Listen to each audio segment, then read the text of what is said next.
కోడిగుడ్ల scheme ఏంటండి? రాష్ట్రం మొత్తం కనపడినోడిది పాపం అన్నట్టు కొడుతున్నారు. నిన్న వరుసగా ఈ 4-5 రోజులు ఇన్సిడెంట్స్ చూస్తే ఒక ఎక్స్ మినిస్టర్ ఇంటికి వెళ్ళి ఆయన కూర్చోబెట్టి కుర్చీలో కూర్చోబెట్టి సన్మానం చేసినట్టు రావటం, తీసుకురావటం, కోడిగుడ్లు ఆయన తల మీద పగలగొట్టడం, ఇలా పులవటం. ఒక ఉమెన్ సర్పంచ్ని చేశారండి అట్లాగా. ఎందుకంటే వాళ్ళు అట్రాసిటీస్ అలా ఉన్నాయి. వాళ్ళ ఎంత అట్రాసిటీస్ ఉన్నాయంటే చివరికి బీజేపీ వాళ్ళు చెప్తున్నారు, మీరు దయచేసి చట్టాన్ని మీరు చేతుల్లోకి తీసుకోకుండా, ఎందుకంటే చర్యలు తీసుకోవాల్సి ఉంటుంది, మీరు దయచేసి అలాంటివి చేయకుండా. సో అంటే ఇప్పుడు ఎగ్జాక్ట్లీ ఇప్పుడు పాయింట్ ఏంటంటే వీళ్ళందరికీ ఏదైతే మమతా బెనర్జీని చూసుకుని వీళ్ళందరూ చెలరేగిపోయారు, ఈరోజు ఆ మమతా బెనర్జీలకు లయబిలిటీ. మమతా బెనర్జీతో ఉన్నందువల్ల వీళ్ళు ఇవన్నీ చేశారు కాబట్టి మేము ఇప్పుడు అవన్నీ మేము చెయ్యలేదు, మా చేత చేయించారు, మమతా చెప్తే మేము చేసాము, మమతా వేరు మేము వేరు అని చెప్పుకోవడానికి ఇప్పుడు వీళ్ళందరూ బయటకు వచ్చారు. కానీ వీళ్ళందరినీ బీజేపీ తీసుకోమని చెప్పి ఆ పార్టీ రాష్ట్ర అధ్యక్షుడు సామిక్ భట్టాచార్య ఆయన క్లియర్ గా చెప్పారు. అండ్ సువేందు అధికారి కూడా వీళ్ళందరికీ doors close. Correct. But still why వీళ్ళందరూ కలుస్తున్నారు, ఏం చెయ్యాలనుకుంటున్నారు అనేది అందరికీ యక్ష ప్రశ్న కిందన మారింది. మనం ఇది మాట్లాడుకోవాలంటే గనక మనం ఒకసారి తమిళనాడు మాట్లాడుకోవాలి. చిన్న ఉదాహరణ, మనం ఎగ్జిట్ పోల్ గురించి మనం చాలా 2-3 సార్లు చర్చించుకున్నాం. ఎగ్జిట్ పోల్ అయిన తర్వాత ఫలితాలు వచ్చే ముందు నేను అప్పుడు ఒక వ్యాఖ్య అన్నా, డిఎంకే కూడా ఇటువైపు వచ్చిన, అది ముక్కలైన డిఎంకే పార్టీ ఇటువైపు వచ్చిన ఆశ్చర్యపోకుండా అన్నా. ఎస్. సో ఇప్పుడు అలాంటి పరిస్థితి ఇప్పుడు ఇక్కడ ఉంది.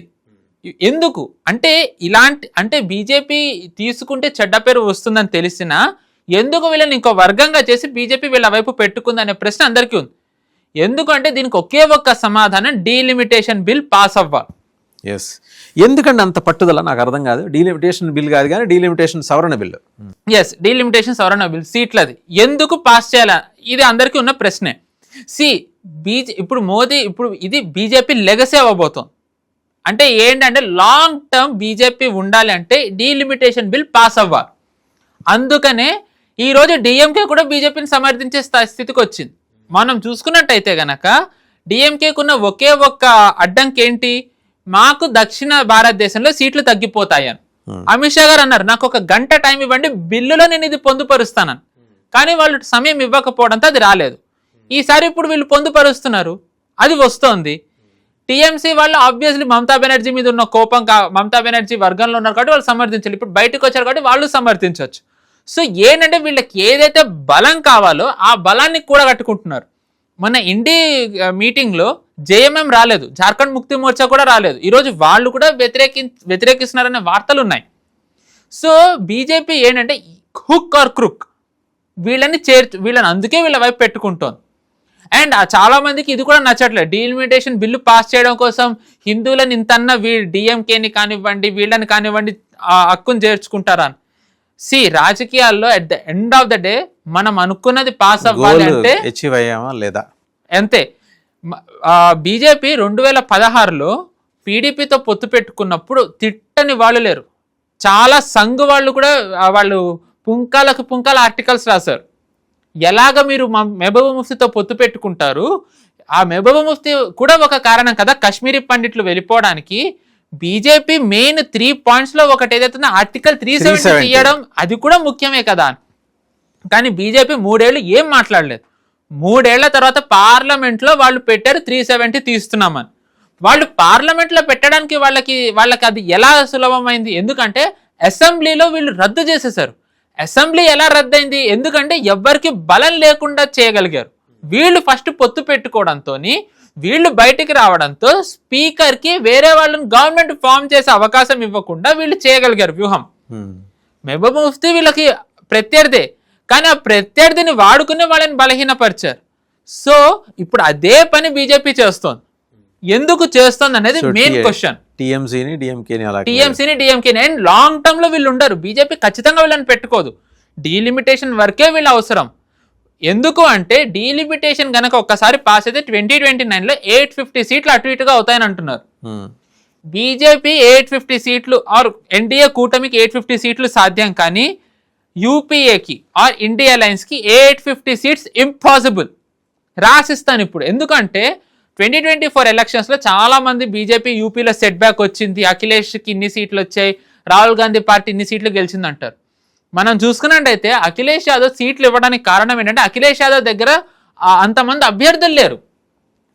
మనం చూసుకున్నట్టయితే రాహుల్ గాంధీ అమేఠీ నుంచి నిలబెట్టింది కూడా వాళ్ళ పార్టీలో ఉన్న ఆఫీస్ బేరర్ ఒకళ్ళని, మెయిన్ అభ్యర్థి లేరు. 543 సీట్స్కే వీళ్ళకి అభ్యర్థులు లేకపోతే 850 సీట్లకు వీళ్ళ దగ్గర అభ్యర్థులు ఎక్కడి నుంచి ఎత్తుకుతారు, వీళ్ళు ఎక్కడి నుంచి వస్తారు? అండ్ ఇప్పుడు మనం చూసుకున్నట్టయితే BJP step by step, state by state ఏదైతే అత్యధిక రాష్ట్రాలు ఉన్న రాష్ట్రాలు ఉన్నాయో, యూపీ, మహారాష్ట్ర, బీహార్, వెస్ట్ బెంగాల్, ఇవన్నీ బీజేపీ బిగ్ బ్రదర్ అయిపోయింది. 2024 ముందర ఈ పరిస్థితి లేదు. 2024 తర్వాత బీజేపీ మహారాష్ట్రలో బిగ్ బ్రదర్, అత్యధిక స్థానాల్లో ఈసారి బీజేపీ పోటీ చేస్తుంది. బీహార్లో వీళ్ళ వాళ్ళే ఇప్పుడు సమ్రాట్ చౌదరి ముఖ్యమంత్రి, బీజేపీ బిగ్ బ్రదర్ అయిపోయింది. బెంగాల్ వీళ్ళ గ్రిప్లోకి వచ్చేసింది. పాసిబిలిటీస్ ఏమున్నాయంటే కర్ణాటకలో కూడా ఈసారి బీజేపీ గెలిచే అవకాశం ఉంది, మధ్యప్రదేశ్ ఈసారి గెలిచే అవకాశం ఉంది. మెయిన్ రాజస్థాన్ చూడాలి ఎటు ఉంటుందని. సో ఏవైతే అత్యధిక ఎంపీ సీట్లు ఉన్న రాష్ట్రాలు ఉన్నాయో ఈసారి బీజేపీ బిగ్ బ్రదర్ ఆర్ వాళ్ళ వైపే ఉన్నాయి. అంటే బీజేపీ అలా ఉండి ఎన్డీఏని కూడా బలపరుస్తోంది. మీరు కనుక చూసుకున్నట్టయితే of course at the end of the day NDA పార్టీలు కూడా బలంగా ఉండాలని బీజేపీ కోరుకోదు, అది రాజకీయం.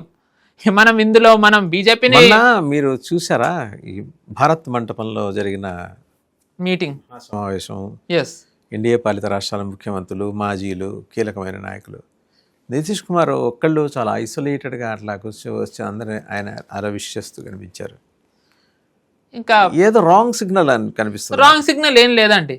నితీష్ కుమార్ది ఇంకా అయిపోయింది. He went to Rajya Sabha. జేడీయూకి ఇప్పుడు I don't think JDU is that powerful. So బీజేపీకి వచ్చేసింది Bihar, done deal. But still వాళ్ళు ఇంకా ఆయన అక్కడ ఉన్నారు. అండ్ అఫ్ కోర్స్ ఇవన్నీ అనేవాళ్ళు మెయిన్ ఏమన్నా గుర్తుపెట్టుకోవాల్సింది ఏంటంటే నితీష్ కుమారే స్వయంగా ఆయన రాజ్యసభకి వెళ్తానన్నారు.